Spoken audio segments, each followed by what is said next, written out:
Hello बच्चों, let's read the question. Assertion: secondary metabolites are produced in small quantities and their extraction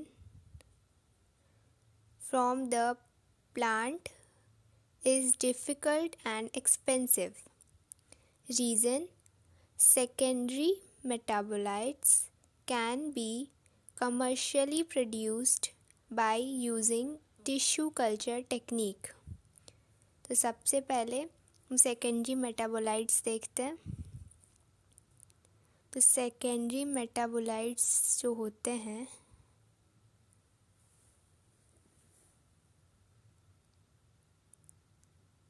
ये basically plant के direct या फिर primary metabolism जिसको कहते हैं उसमें इन्वॉल्व नहीं होते.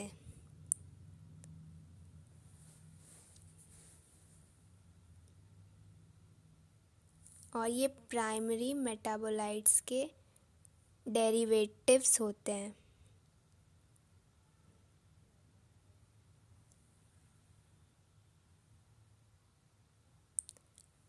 ये बहुत ही स्मॉल क्वांटिटीज़ में प्रेजेंट होते हैं, स्मॉल अमाउंट में प्लांट में, जिसकी वजह से इसके एक्सट्रैक्शन में बहुत डिफ़िकल्टी होती है. तो ये statement the small quantities and the extraction from the plant is difficult, तो ये बिल्कुल सही है. एंड इसकी वजह से एक्सपेंसिव भी होती है क्योंकि बहुत स्मॉल क्वांटिटीज़ में होते हैं. तो ये स्टेटमेंट हमारा असर्शन जो है वो करेक्ट है. अब रीज़न, तो रीज़न में हमें क्या है, secondary metabolites can be commercially produced by using tissue culture.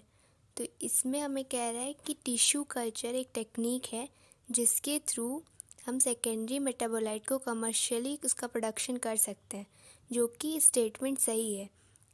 But जो हमारा रीज़न है वो असर्शन का करेक्ट एक्सप्लेनेशन नहीं है. सो reason does not explain assertion. That's means कि दोनों इंडिविजुअल स्टेटमेंट्स तो करेक्ट है बट दोनों एक दूसरे के रीज़न असर्शन का एक्सप्लेनेशन नहीं है. So option B, both assertion and reason are true but R is not the correct explanation of assertion.